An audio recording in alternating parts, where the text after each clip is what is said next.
Former federal prosecutor Katie Cherkasky joins me now. Katie, do you think Diddy's going to get subpoenaed individually pretty soon? I think the walls are absolutely closing in. This is a full-scale, not just interstate, but international investigation. So clearly it's been coordinated for some time. The subpoenas for his flight records and bank records specifically named him. So he hasn't been given a target letter yet. Typically that will come closer to when a grand jury and indictment decision would be pending. But I would anticipate they're on the road down that path. So it does seem to be a sex trafficking investigation. If you look at all of the subpoenas going out to these chartered flights, even possibly commercial airlines. Tell us about these witnesses. I mean, you heard from a former bodyguard. He's willing to testify.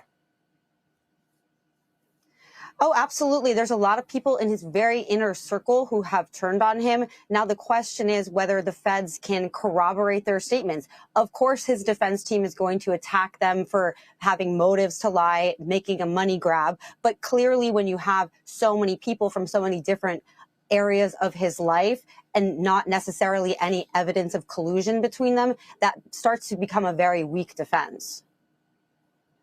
So you heard the former bodyguard say that Diddy was a snitch. He was talking to the FBI. He was a confidential informant.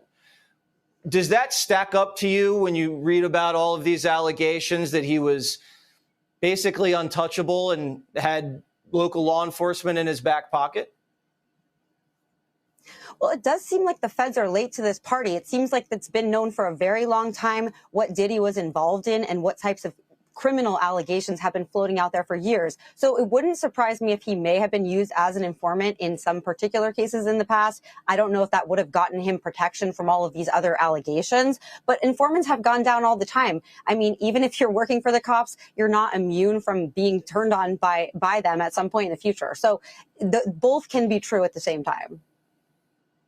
And you're also hearing about these CEOs of these record labels. I mean, these are guys that are at the highest level of the recording industry. And they're alleged to have sponsored these parties filled with underage girls, laced drinks. Everything was videotaped.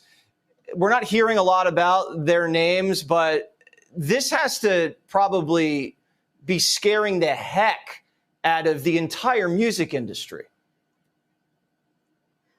Absolutely. There have been attempts to get all of the footage, all of these records. We don't even know who they've interviewed up to this point. And it kind of strikes me as interesting that while we've been talking a lot about the racketeering cases or alleged racketeering cases against Trump and those defendants, this actually sounds like a legitimate racketeering case if what these people are saying are true. Yeah, and these RICO charges, that's exactly what they're looking into. All right, it's going to be crazy next week.